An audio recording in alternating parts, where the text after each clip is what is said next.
Greetings everybody, my name is Tommy the Game Master and welcome to my channel. I'm sorry I didn't do anything for E3 yesterday with all the press conferences, but I have a job and a life and it's kind of busy this week. I haven't gone to see the Microsoft press conference, did catch the Sony press conference.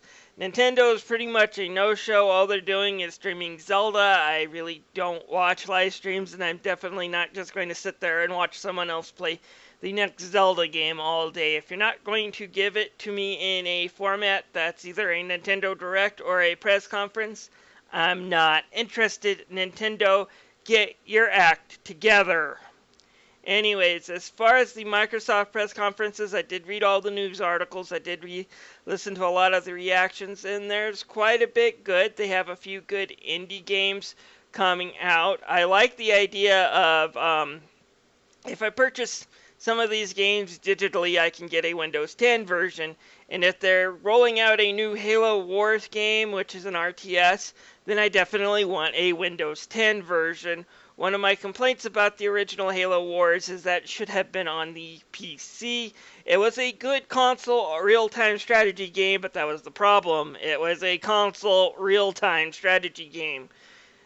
RTSs belong to the PC. There's no way you can really play them and enjoy them with a regular controller. You have to have a mouse in that regard. So I can't wait to try Halo Wars on the PC, and it looks like it's coming. That excited me. Some of the stuff they're doing as far as groups and getting a more online community with the Xbox One also interested me. And having a slimmer Xbox One without the giant power brick will definitely be a plus. Do I plan on getting one? No, I already own an Xbox One, and I am happy with it. So unless something goes wrong with my new Xbox One, I'll probably stick to it. If it breaks down, then I might go buy a Slim. Now, what concerned me about the Microsoft press conference, and Sony's doing the same thing too, is these half a console upgrades. Now, the last console generation was the longest in history. Most only last 5 years. Last generation, though, lasted around 7, 8, 9 years, and people were kind of expecting the same length in the longevity of these consoles. That's why we put up with the high console prices. I mean, if it's going to last 8 or 9 years, then spending $400 or $500 on a console rather than the $200 that they used to cost is still quite a bargain. Unfortunately, it looks like we're not even going to get 4 years out of this current console, because Microsoft just launched the Scorpio, and at first they make it sound like it's just a minor upgrade, you know, it's just another version of the Slim, but then they keep on saying it's the most powerful console ever. And if that's the case, developers are going to be wanting to use that console power, and therefore there's going to be exclusive games to the Xbox Scorpio. So basically it's Xbox One perfectly backwards compatible, which is a good thing because the current gen systems aren't backwards compatible with the PS3 or the Xbox 360, so they got that right at least. But there's going to be exclusive games. Anyone who says, no, I mean, it's going to be the same thing, it's just going to be running a little better on the Scorpio, is deluding themselves. Eventually you're going to get games that either run like complete garbage on an original Xbox One, or will be just exclusive to those who own a Scorpio. And that kind of angers me a little bit that this console generation is coming to a close right as it got started almost. And there was no details on the PS 4.5, which was a knock. Sony's conference, what I saw was okay. None of the games there exactly excited me. I'm just not really into the type of games Sony showed.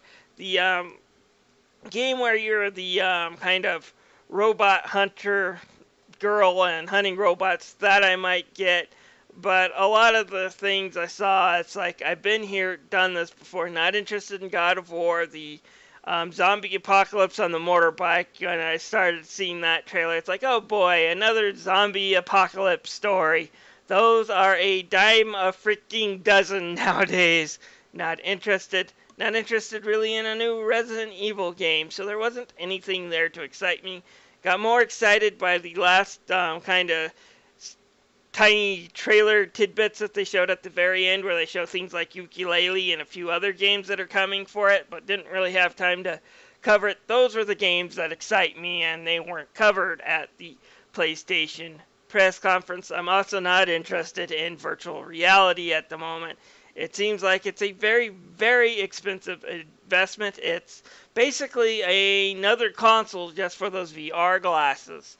So, yeah, call me not interested in any of it. It sounds like cool premises, but I am not interested. I'd have to say so far the victory goes to Microsoft. I think they have some of the better games coming out, at least shown in their press conferences. I like the idea of being able to buy a game on the Xbox One and play it immediately, get a free copy on the PC. I like that idea. So overall, like I said, I think Microsoft kind of won E3 this year. It's kind of a shame because what usually excites me is the games Nintendo shows off. Those are kind of my type of games, and they just weren't a presence this year. They avoided E3. They got a Wii U that's struggling, and people are wondering what the hell is this codename NX. Time to start showing that off, and they completely bypassed one of the biggest gaming conventions of the year, and I just don't understand what Nintendo is thinking. Anyways, this is Tommy the Game Master, thanking you for watching. If you have any questions, feel free to leave them down below.